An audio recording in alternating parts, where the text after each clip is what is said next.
Hi there, and welcome to Inside the Wooniverse, a podcast brought to you from the corner of Fringe and Maine. I'm your host, Colette Baron-Reid, and joining us today is a very, very interesting man.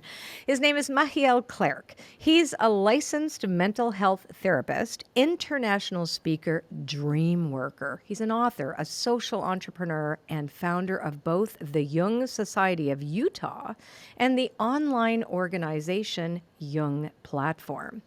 He's fascinated by ancient and modern healing traditions. Machiel has traveled all over the globe studying dream technologies and techniques with dream therapists, shamans, and Jungian analysts alike.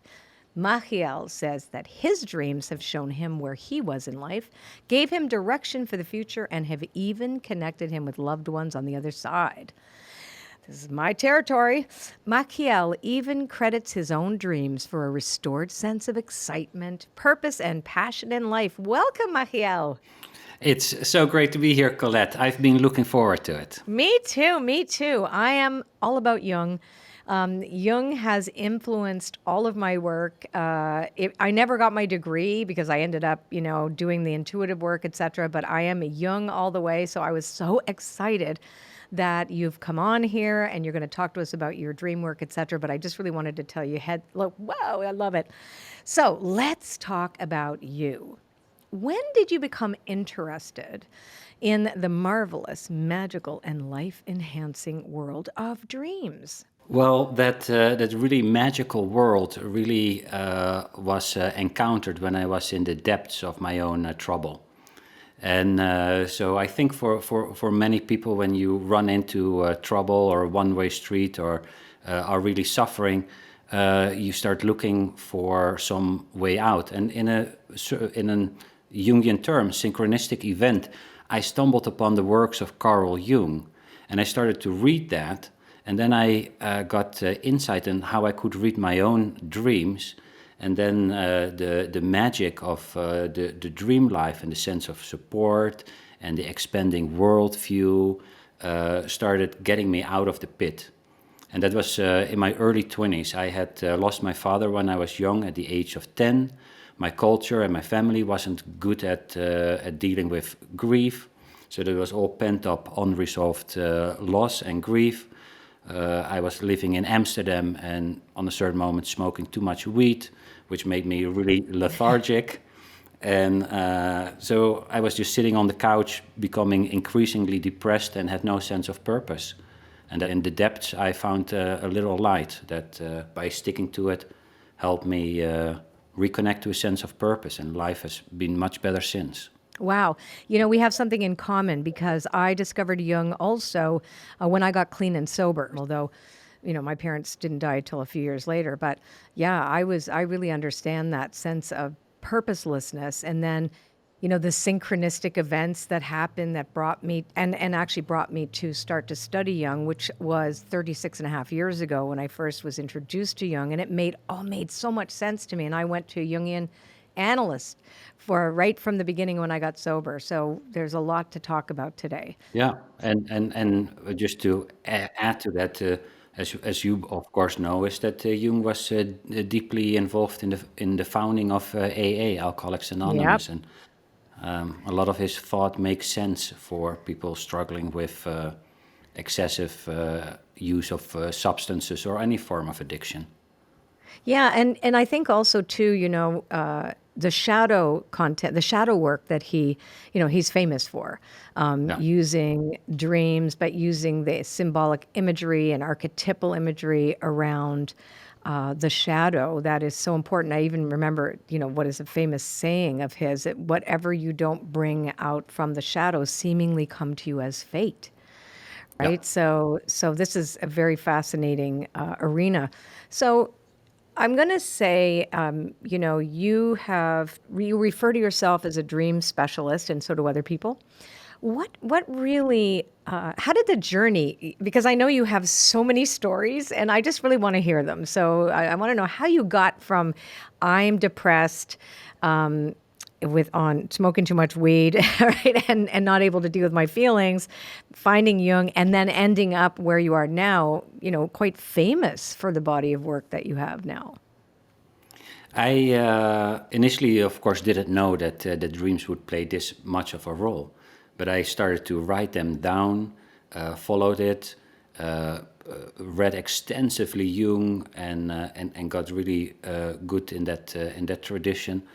And after that, I traveled through Asia for a year, and that broke me open to different worldviews and again different traditions of engaging with the dreams. Some were less interpretive, more looking at the nature of dreaming to understand the nature of reality, and others were more embodied.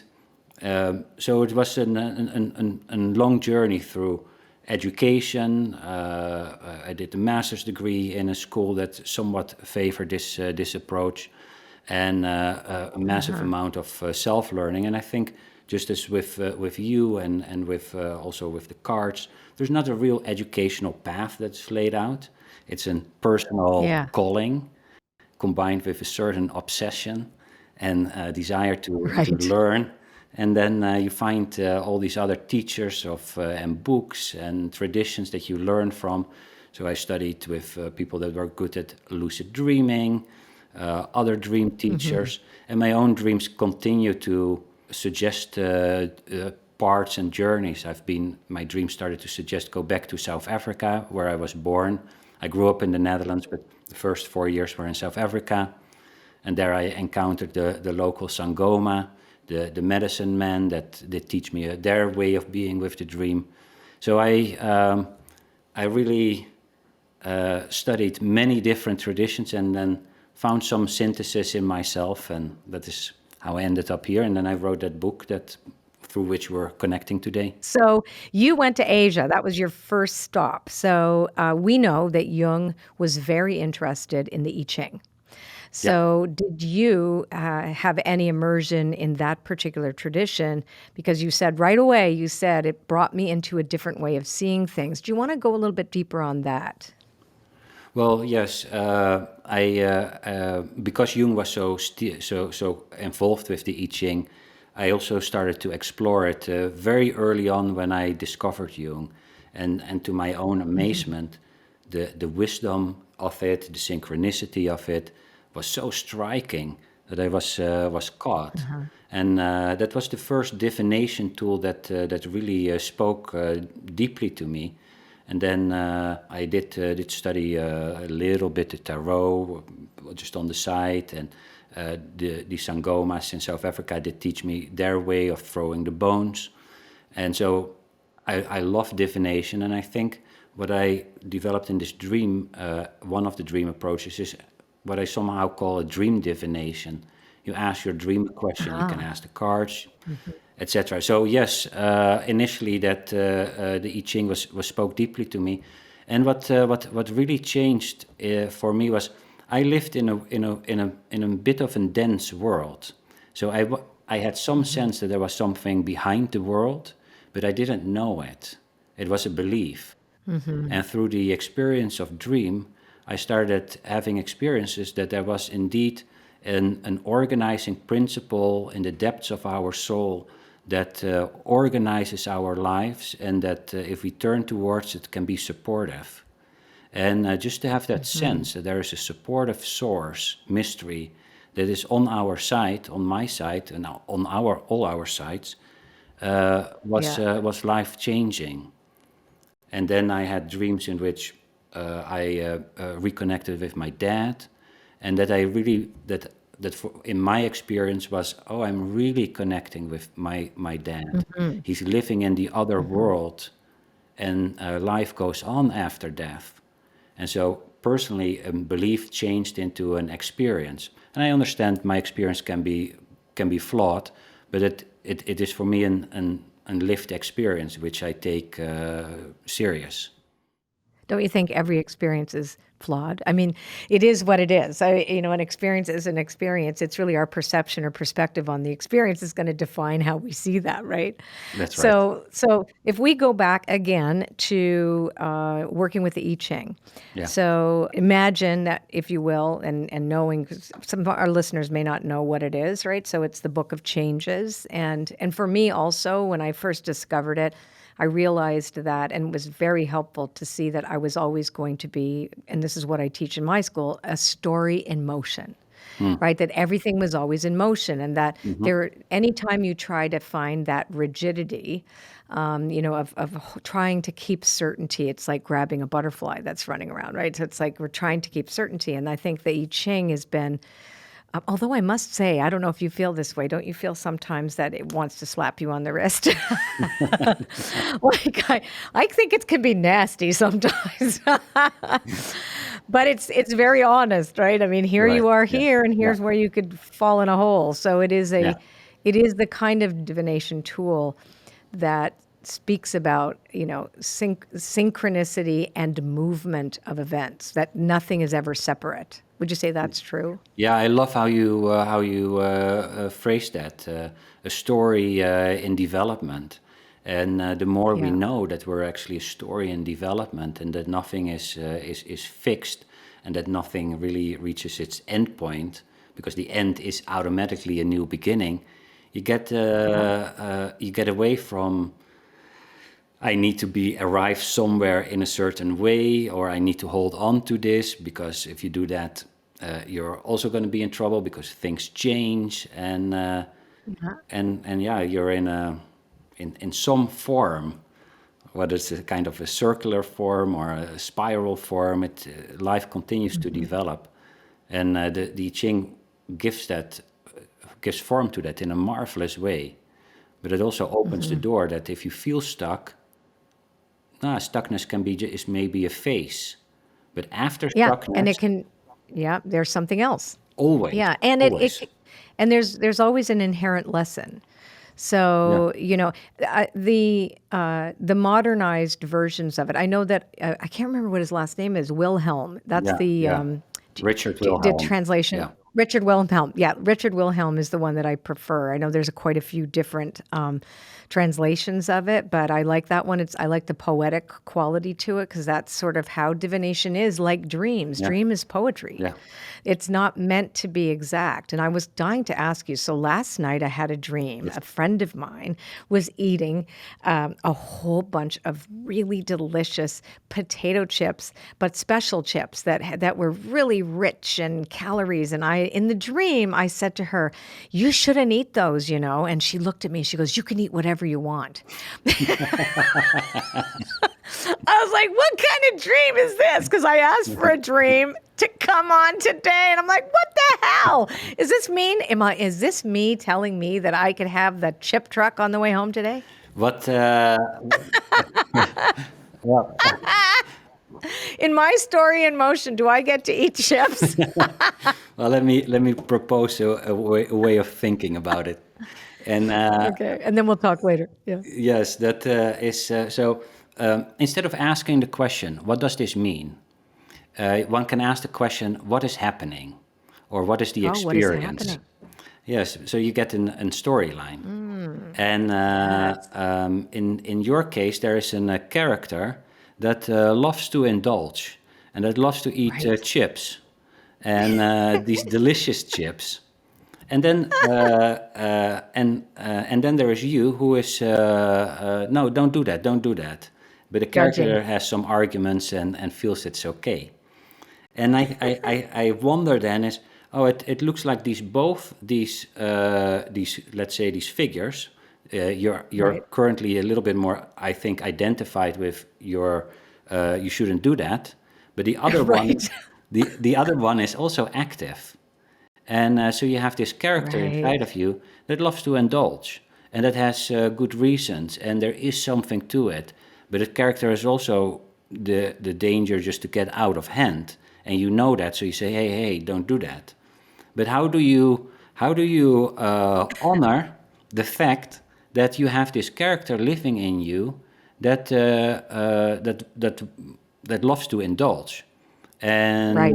and that might you so one way is don't do it, but then you get this tug of war. And so what other ways would there be that you can allow that character? Otherwise it goes in the shadow, right? If you Right. say Exactly.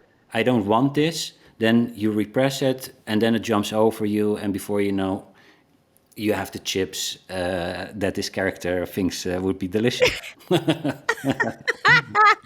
So this brings me to the idea that, and I'm glad you brought this up, that it's not about asking what does this mean, but you can say what do I make it mean, Yeah, yeah, right? It's like when a dream, rather than analyzing the pieces, it's like what do I make it mean? What am I making this mean? So which character am I most identifying with, and both and I think that's my experience with dream work as well. It's like all the parts are meaningful. They're right. all Yeah, meaningful. yeah. So I want to go back again to what you talked about, going back to South Africa, where I believe you live now.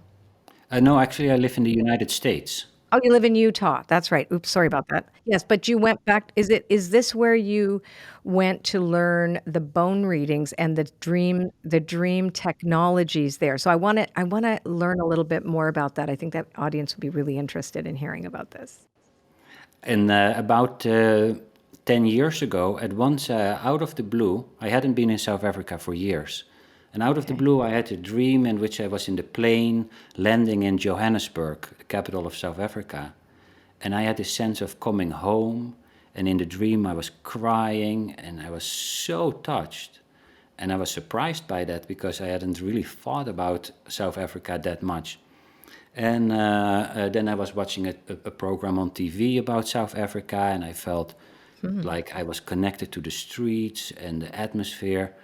And I read something about a person here in Santa Barbara who was a medical doctor and also studied with the sangomas, and he had written a book about that. So Okay. I read the book, I called him, we had a conversation, and then I decided to go back to South Africa. And I very easily came in touch with, through some contacts with the indigenous healers. So I would Okay. be picked up by someone, and we would drive either into somewhat of the wilderness or one of the townships. They would be surprised to see a person from the West have this interest in their technique. But they would then throw the bones, and they would be surprised and say, "You're one of us. Oh, wow. We Okay. need to teach you this." And I was Oh, initially a bit hesitant, like, "Oh, okay, well, I feel really flattered, but it's okay." And so it took, and that that's an happened to. honor. Yeah, it was a deep honor, and something in me was a bit Scared, trepidatious probably. to, Yeah. yeah, to jump into that. Came back a year later, the same thing with other sangomas happened. And then the second or third sangoma I was sitting with, he said, "Now it's enough." So he put me in his car. We drove to a shop. We bought the cloth that you need as the initial, and he said, "I'm gonna start the initial initiation with you this afternoon. Uh, Whoa. we're starting." So I was a little bit dragged into it, but was also excited and honored and scared and all these things at the same time. And then he started to teach me one, the practicality of what the stones and bones and etc. mean, but especially what they call is to see with the spirit eyes. And this must make relevance for you and the cards, of course. Is it's one, you can learn the cards, Yep. but really, how can you be intuitive? How can you Yep. see through the world, behind the world, be in touch with Yep. the guides and the ancestors in order to be this vehicle that delivers the message? And how they do that, he helped me teach that, and then other things that came with it would sit with him, and then there would be the whole day clients coming in, and he would just, you sit next to a person and he would just teach you. So there's not, again, a structured curriculum, but you just sit with someone and then they say, "What do you think?" And you think, "What I think? What do you think?" But then you get in that state, and at once I noticed, oh, I have actually an affinity to it, and if I trust myself to fall into it, and I think that, I don't know if that's your experience as well, but that initial trust of daring to believe the first thing that comes up and go with Right. that, that is almost always one of the key elements to getting into it. So that was the beginning of the journey. I love the way you described this, just the way you even did it, like saying, "Oh, I was like, I don't know." It's the way that we deny the sacred. It's the way that we deny the invitation, right? It's that hero's journey where we refuse the Mm. call. The call is there. I mean, you did go there, Hmm. and then all of a sudden, no, no, thanks. I don't really want to learn this. And then meanwhile, they're bestowing a great honor on you, given that they are Indigenous people. You Yeah. are not an Indigenous person, but they Right. claimed you as one of their own. That's a big deal. Yeah. So so then there's two parts of us, I think, that when we're confronted with this sacred, because we don't live in the sacred, we certainly in the West we don't. We don't revere it the same way. And it's not as simple. We complicate things. And so that the resistance to that and the mental hijinks, get involved, and then I can't do this. But then it isn't you doing it, right? Because if you see with the eyes of spirit and you hear with the ears of spirit, it's not Machiel, it's not Colette, it's not, right? Yeah. And I Yeah. think for people listening to this pertains to all of our intuitive faculties. We don't have to go all the way to South Africa to study with an Indigenous person, right? It's like you have to know that you do this all the time. Yeah. Deny and listen, deny and listen, deny and listen. Yeah. No, I'm great how you touch upon that, and I think for all of us is that how do you nurture this relationship with yourself and build self trust, and your own inner self already knows, and how can you lean into that to allow that to come out. Do you have any favorite stories from that time? Well, one that pops into mind is it goes through stages, the learning process. So in a certain moment, Right. one of them tells me, I need to go to your place where you do this in the United States and sacrifice a cow. And I just What? imagine my my office, You're gonna bring a cow to your office? and I think, wow, yeah, I said that's not gonna work in where I live. And he said, but it's really necessary, otherwise you can't go on. And like, I know, I can guarantee you, we'll get in trouble if we do that. Oh my God. Okay. Yeah. And then what happened? I could convince him, and we did another ritual, and these rituals are also so important to grind up this reality and open it up to the other world, so that these two worlds merge, and they have marvelous rituals where drumming and the tribe comes together, and you get in a different state. And once you've been in that state, it is easier to re-enter, because you know know how to get there. And just like when we get in these states to do the reading, that you're in a slightly different state of consciousness. And ritual is one of the ways to get there. And not in schematic, oh, I need to do this, but something that invites spirit to be present. And yeah, I call that ritual, but it's a great way to It get is there. ritual. Yeah, I call that rich, unless we come up with a better word, that seemed pretty good. Right? yeah. So, so you come back from that. So you obviously had some pretty amazing experience with them, and then did they make you a lineage keeper? This sounds like they did. That you were meant to do this. Yeah, they did, and then in the United States, I also spent about 2 years with a African shaman called Malidoma Somé, and he was Okay. from Burkina Faso and was really steeped in that tradition and in the Western tradition. So that was great because he spoke fantastic English, and that Okay. helps with just learning stories. But on the eve of my final initiation, I had this dream after I had the ritual, and in the dream, spirit froze the bones for me. And the main, and it's only one stone that normally it's in a set of stones and bones. It's one stone, and it is in home, suggesting it's time to come home. It's time to come home in who you are, and that was the dream. And I was like, oh, I feel because I continue to have trepidations. Can I do this? Shall I do this? my Western mind was somewhat blocking, maybe some insecurities. Am I really supposed to do this? And that then the dream comes where spirit says, it's time to come home in who you are. I was like, okay, now I feel that I, in good consciousness, can do this work. So, did this particular African shaman take you through any specific dream rituals? Was that part of your initiation? Because so far it sounded divinatory, Yeah. right, and ritual based. So, when did the dream piece come into play? Dreams is somewhat an integrated part of their tradition. Okay. So very often in the morning they would ask, "What is the dream?" They ask the patients that come to visit them, "What is their dream?"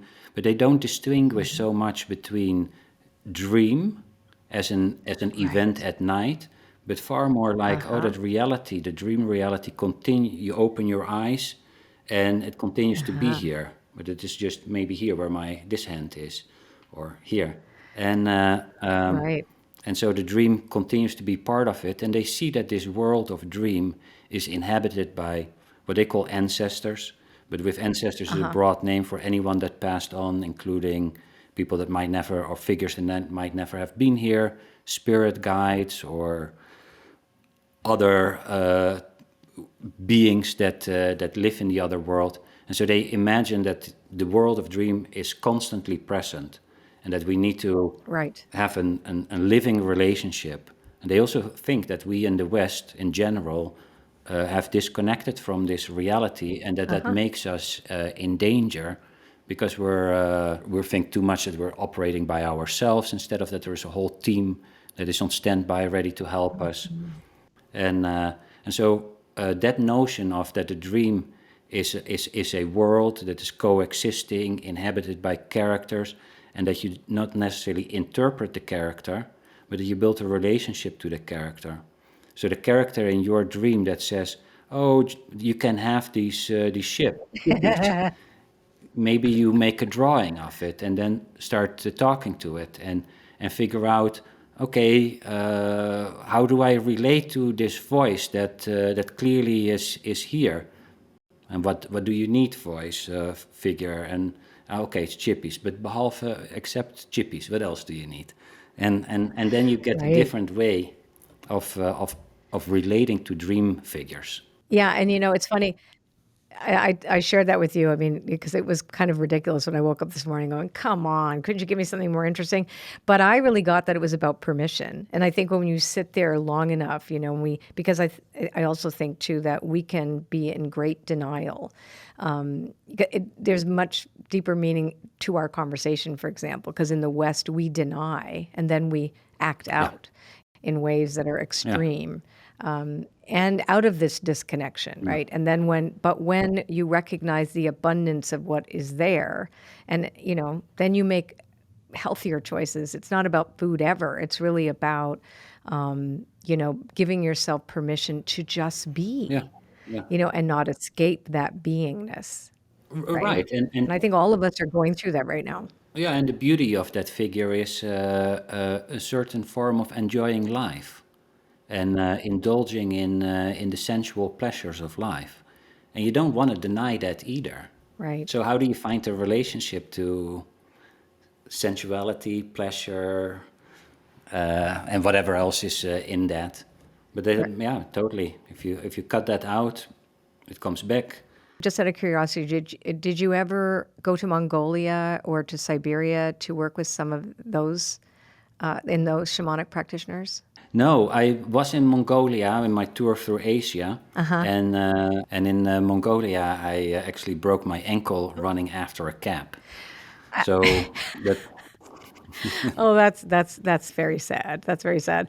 So, but you didn't yeah, visit any of the shaman there because they have a very no, steep yeah, shamanistic tradition. Yeah, I yeah, have my great yeah. grandmother was Mongolian, so I was just curious. Oh, Yeah. yes, yeah. So let's go back and talk about the ancient dream technologies that you learned.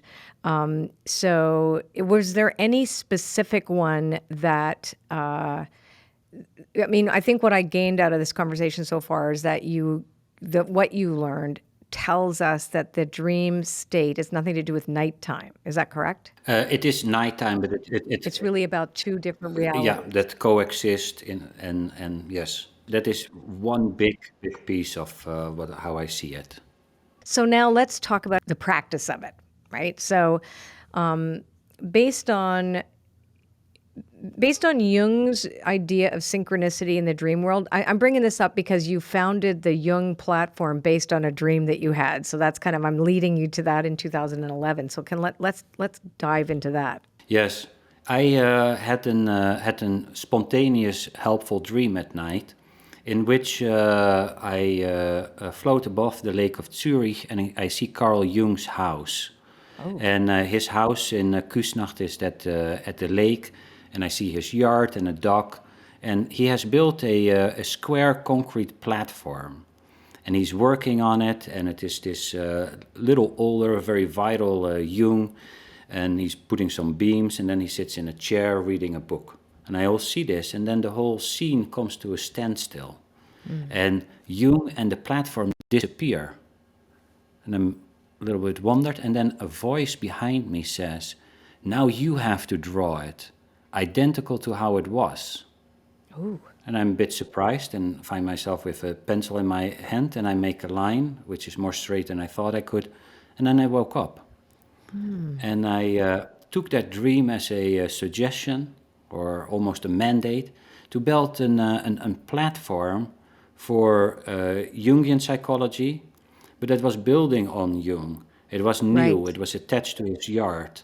And just like Jung, interested in any tradition that takes into account another world, right. whether it's an unconscious or a spiritual world.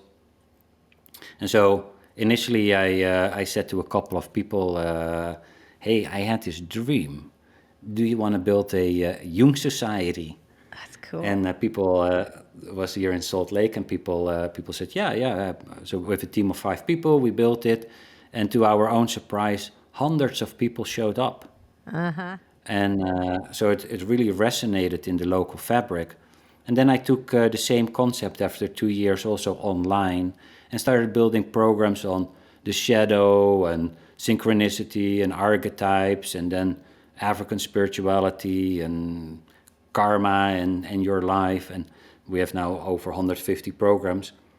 And so that was really a vocational dream that came to me and continues to inform me. And yeah, we have now a whole company with 20 people working there that do this. So isn't that amazing that how the two realities can be bridged together? Yeah, Right? I mean, I think that's, you're demonstrating that. You take the information from the dream and you realize that it has value. So I think a lot of people in the West, they don't pay attention, or they just see it as in face value. They don't ask those questions, who are these characters, because they're typically us. They're all parts of ourselves.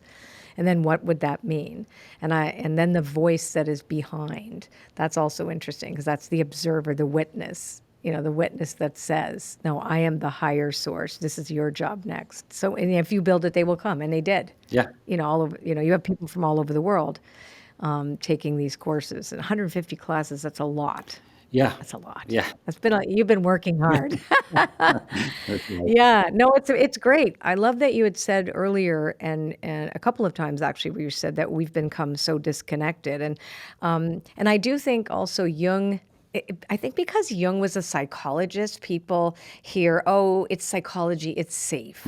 Even though he was like right into divination and right into all this, and it's very woo-woo, right? But they're, oh, that's psychology. I can go there. Yeah, So because then it makes it safe. But the truth is that you're entering into this other world, this other reality, that Jung, that was his active imagination. Everything that he taught, that he described was from those realms. I don't know. Do you have the red book? yes. I have the red book, and I've wrestled myself through the black books even. Right. But yeah, that's a wild book Yeah. that describes what you suggest, this other world coexisting, and how do you relate to it, and once you do, you actually really get in touch with a sense of purpose, Right. and the characters there are the embodiment of your talent, And if you can embody that and bring into the world, you feel purpose and meaningful. And sure, life goes up and down, but it gets color again, and it's much better than if sitting in a slightly enclosed world as what I had before I started reading it. Smoking dope. Yeah. Not that there's anything. I'm not saying anything, guys. If you want to smoke dope, go ahead. But it's really the metaphor of being cut off. In my case, it numbed me down. I became lethargic. It was a crutch. It was not, hey, I can smoke this once in a while and that's just fun. It was chronic and not fun. And Right, chronic and not fun. yeah. You have a recent book, which is fantastic. It's called Dream Guidance, and in the book you talk about connecting to the soul through dream incubation. I want to hear it from you what dream incubation is according to you, and then we can talk a little bit about the Oracle at Delphi, where you incubated your dreams there. So it's an ancient tradition. So tell me about this from your perspective.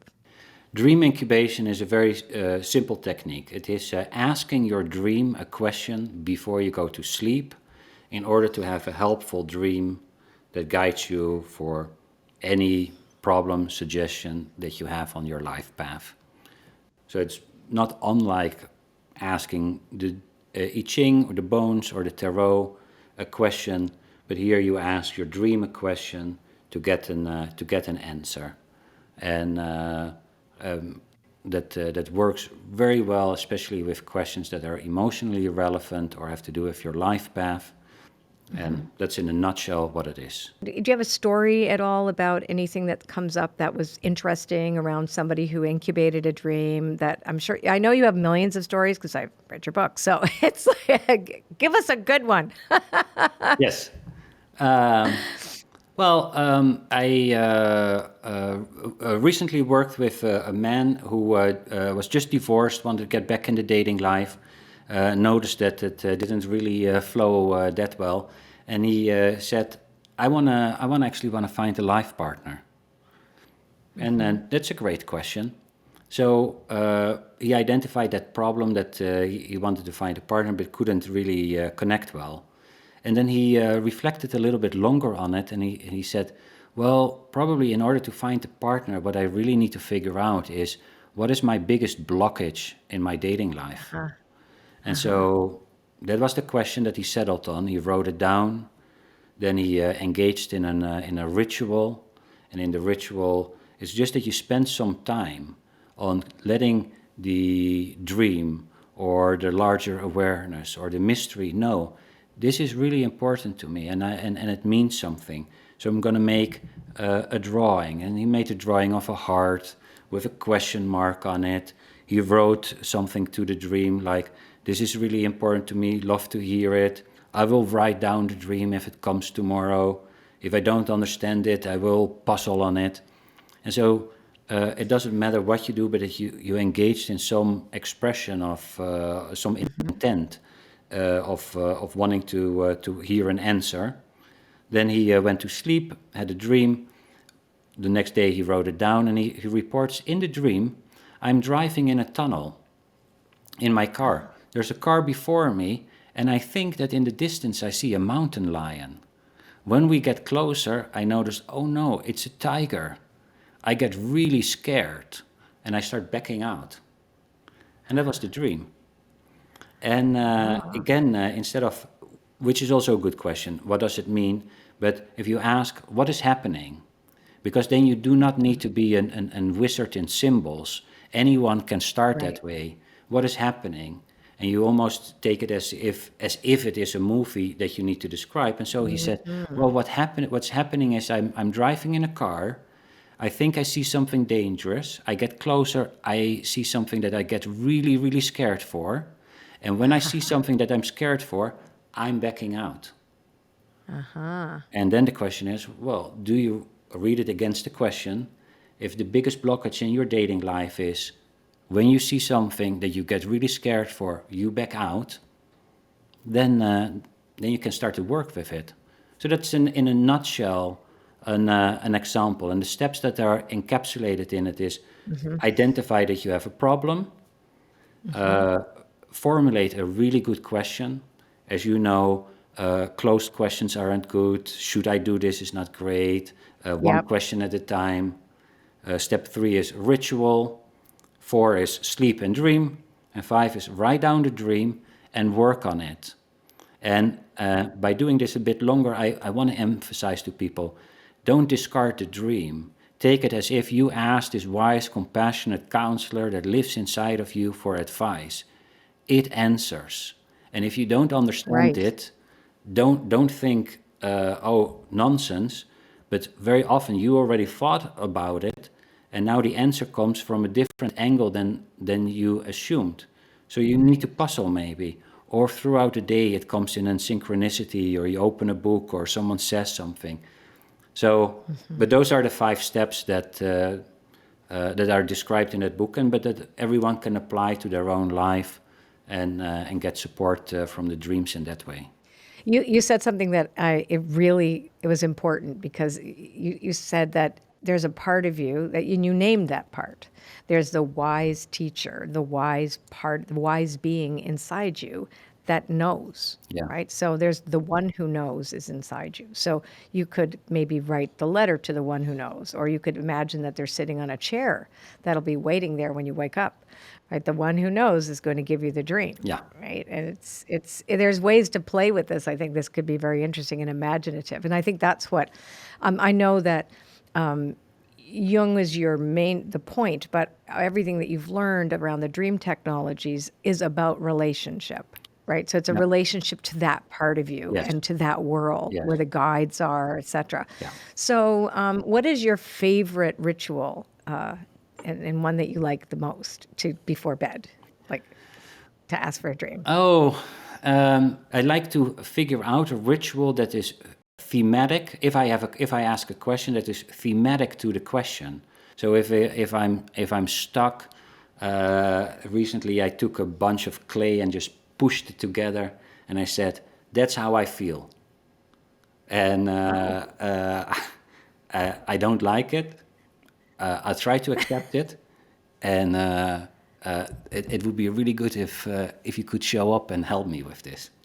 And so I try to do thematically a ritual, and I think any ritual for people that want to try this is, if it comes from the heart, if follow your imagination, is a good ritual.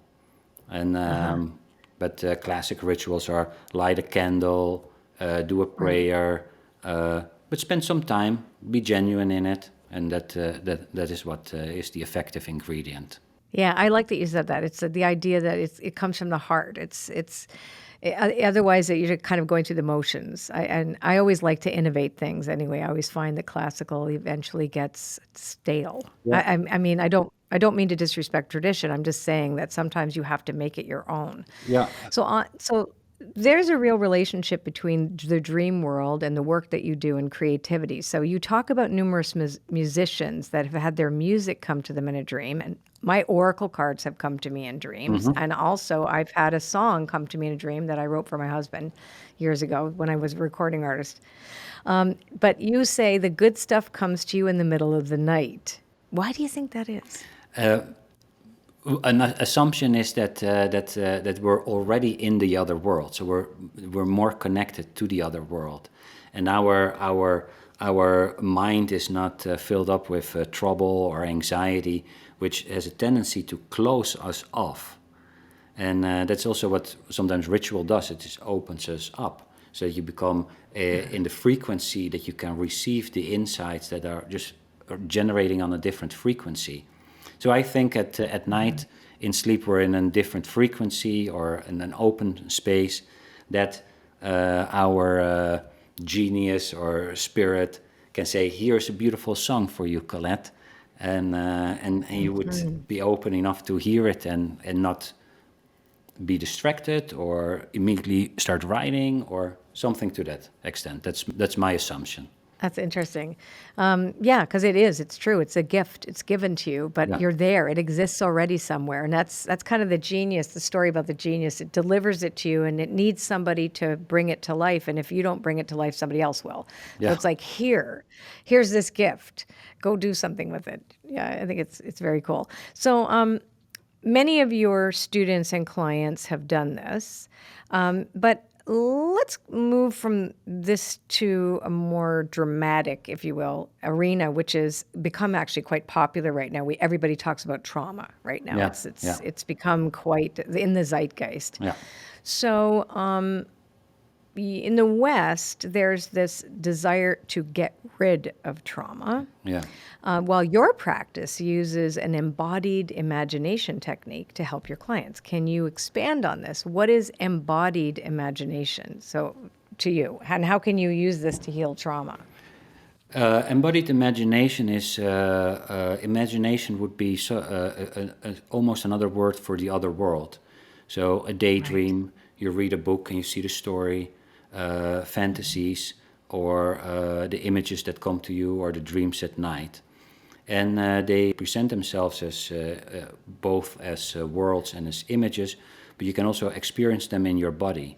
So a person who has trauma might see the attacker, but still has the whole body will tense up, or a person sees the bomb goes off, and but the trauma lives in their body.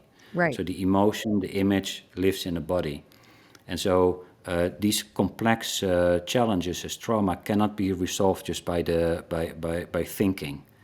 It requires the body and Right. an emotional approach, and dreams can digest the trauma experience. Initially, you will see that in a trauma dream, almost the identical situation is being relived.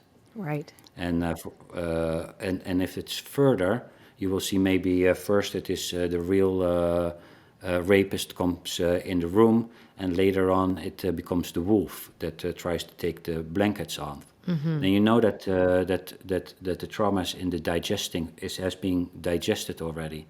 But in that experience in the dream, you might have other elements in that room that you also can connect to. And if you can sense them and can sense them in your body, and you can feel safety, and then you can have a little bit of the scariness. It's almost like we are an alchemical vessel where there's a cluster of energy that is stuck, Right. but by bringing in different forms of energy in the body, it will Right. start dissolving the cluster of trauma and releasing the images that belong to it and the emotions. And then actually, in many cases, the trauma can find a place and a person can heal. Right. Do you ever work with EMDR with your clients as well too? Because I found that to be incredibly helpful. Yeah, EMDR is also actually a technique that takes into account imagination and the body. And the body. I'm not doing it. I've had it. I tried it myself. I think it's Right. great. I know the research. Bessel van der Kolk, other Dutch guy, Yeah. who has also very favorable about it. I happen to work with the dreams, which has an overlap, and that's just my territory. Yeah, I like the idea of the overlap because when you think about that, you're using your imagination to Yeah. bring images forward, et cetera. So do you actually work with people in their waking dreams when you work with them, or do you ask them to dream and come and talk? How does the dream technology work for you? Both is possible. People very often come in with a nightmare, which is usually rooted in the trauma. Then we start working on that nightmare, and we just take a little bit of the scariness, and we really center on embodying safer feelings, so that scariness gets a place and can release. And Right. but technically, you never work on a dream, but you work on the memory of the dream. And Ah, so you can uh-huh, any form of memory you can work with. So it can be a uh-huh. daydream, it can be a fantasy, can be an image, Right. and it can be a dream. And that is imagination. So you work with imagination. Memory is imagination. And we're completely memory-based creatures, Yeah. right? Our subconscious or unconscious, it's all based on memory. And if we can create new memory from the old, right? It does not sound like it's so memory. You can just remember the feeling state and you don't need to have a brand new dream to come to you. You could say, well, I've had this recurring dream Yeah. Yeah. that has, yeah, that's really interesting. If you had a chance to ask Jung one question, what would it be? Oh, I love that. Well, it would probably be something as what would you love to see in the Jung platform? Are you somewhat? Do you feel that I honor it in an helpful way? Oh, this is cool. So why don't we play with something? Yes. All right. You know that Jung loved divination. Yeah. And the consciousness of Jung and yours and my joint memory of what we have learned from Jung could help us ask a question that would be reflected back to us through this oracle card deck called the Shaman's Dream. So bottom line is, let's pull a card together to see anything else that we need to take a look at, and maybe in specific relationship to your question that you would ask Jung. Are we game? We're totally game. All right, here we go. I'm going to pull a card for you from Machiel. If we could ask Jung a question, what would be in the... gathering around, the power of community. Oh. So, all right. So perhaps, because the question that you asked was, what else, or like, what would you like to see in my platform? Right? That was your question. The answer is gathering around the power of community. So and it is about more ways to bring people together so that they don't feel alone. Does that make any sense? It totally rings true, and in that initial image, Jung was building that platform. He was putting some beams as if he wanted to create a structure where people could come together. He was reading a book, and I've always with the Jung Society of Utah we have this community, but online I've never taken it to the next step. But it has always been, we want to provide programs, we want to provide community. But I've also always known it's a bit on the back burner. So now I take this as, and it is really interesting because earlier this week I asked Dream, Jung platform, what do you want to see happening? So this topic was alive. So it's so synchronistic, and I will take this serious, and we will build more community, and this is the direction we'll take. Yeah. Well, good, because also the art, I have a phenomenal, I've worked with this particular artist for a number of my decks, and they're mushrooms. So, and as we know, that mushrooms, right? Mushrooms connect all of life. The concept of fungi, working also under the surface. We don't see it, but there's an entire world that brings all of us together that we can't live without, that these represent. So that this is the symbol of it being embodied, which is the mushroom, right? But the whole other piece that we are connected in ways we just can't see. So that giving the structure, right? I think you just got a good reading here from the universe. I think the Wooniverse has spoken, and it's now time for the tea time party. So are you game to enter a different dimension of the Wooniverse? I love it. Woohoo! Welcome, Connie Deletti. Connie is joining us. She is our executive producer of Inside the Wooniverse. Connie, and she's also an outrageously talented medium and intuitive. Outrageous. Yeah, outrageous. And that's her side gig, her side hustle.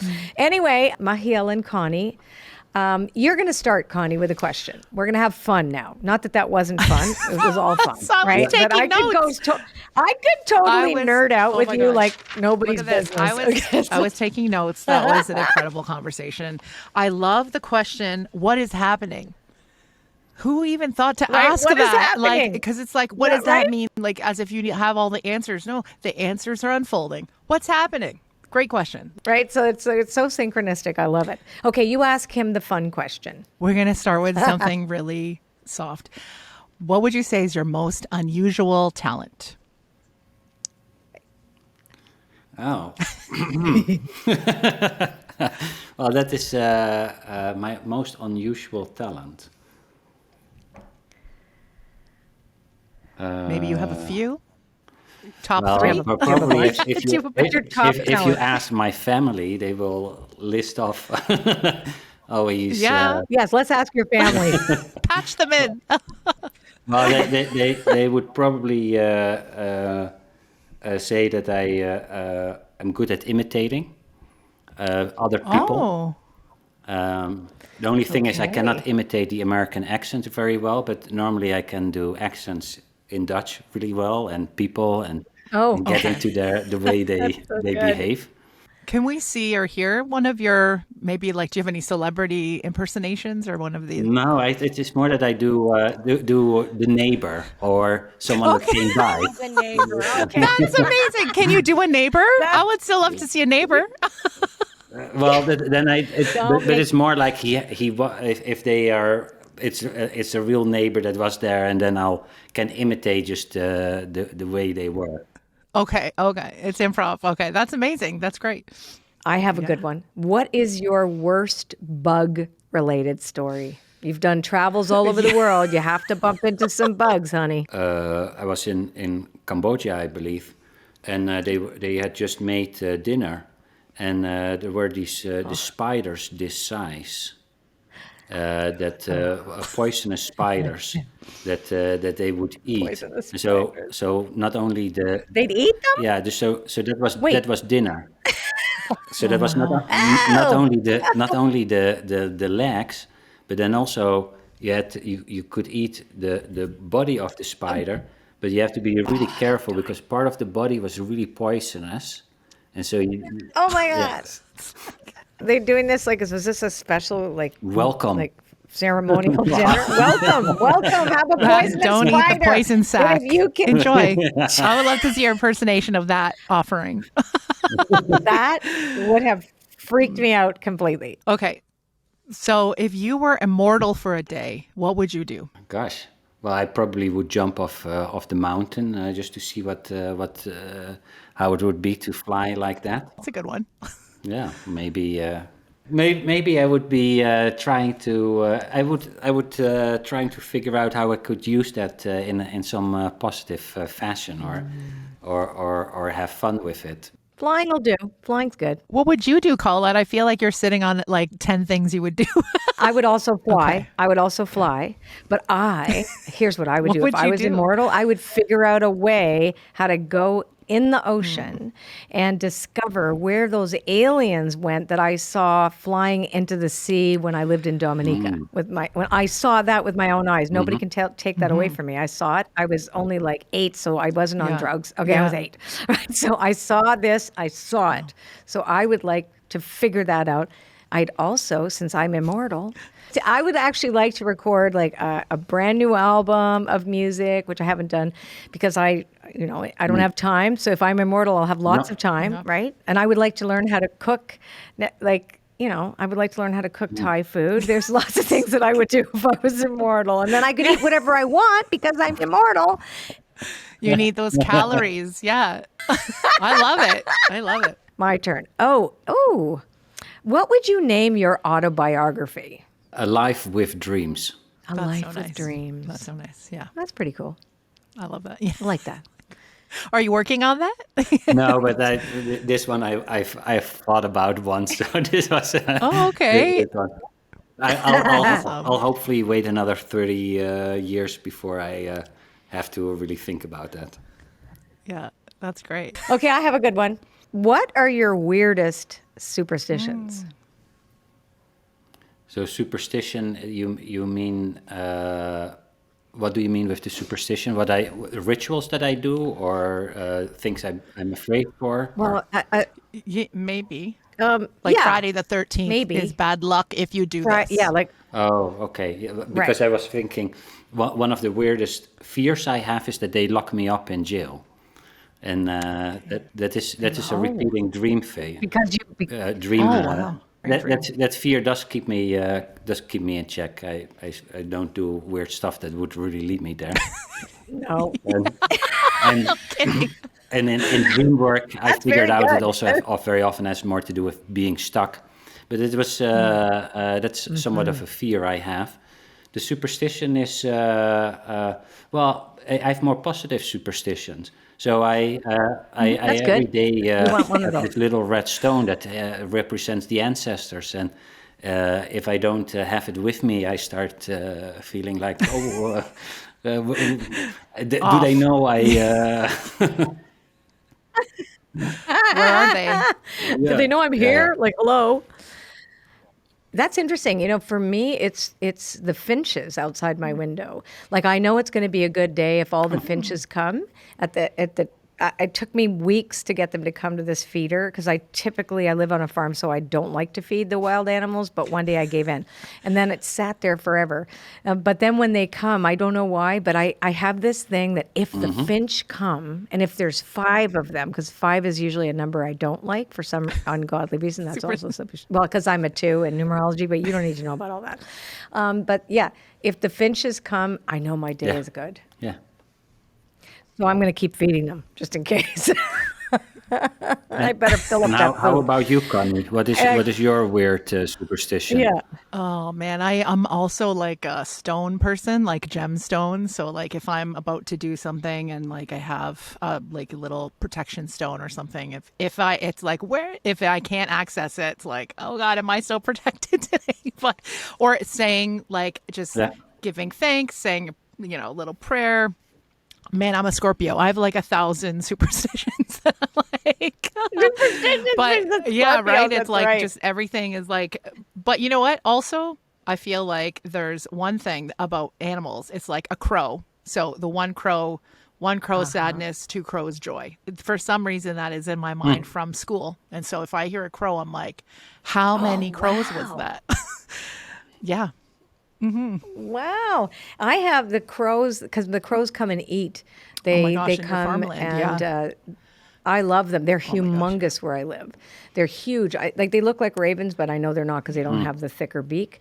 But they come, and I always feel like, ooh, like the structure because their universal law. The structure of my day is going to go well. I have a lot of positive Yeah, superstitions, yeah, like all yeah. these like good things. Me So too. Also more positive. I had the outline of a talk, and then I walked under a tree, and at once all the crows flew out of the tree, and I was like, Oh wow. first I was like, oh, what's happening? And then I was like, hey, this is strange. I couldn't place it, but I thought maybe the structure is good. right, instead of like it could be terrible, right? It'd be just like awful. It's a murder of crows. That's why do they call them a Yeah. murder of crows, right? So everyone, what a great conversation we had. For more information about Machiel and all of his offerings, head over to machielklerk.com. You'll see it in the show notes. A transcription of this conversation, quotes, highlights, and more links can be found on our show notes page, which you can access via the link in this episode's description or by going to itw.com. Thank you so much, Machiel. I can't wait to go to sleep tonight and dream. Thank you. It was such a pleasure to be with you, Colette, and nice to share time with you, Connie. Yes, you too. Thank you. Oh, what a great conversation. So, what did we learn today? Well, wow, certainly I learned that the dreamscapes of our lives are alive. Your dreams are important. You can communicate with your dreams, you can learn so much about yourself. That is so, so true. And never ask, what does it mean? Ask what's happening. I think that was something was very, very important to learn today, especially if you're interested in dreams and dream divination. And what a fascinating man. Anyway, thank you for listening. Until next time, I'm Colette Baron-Reid. Be well.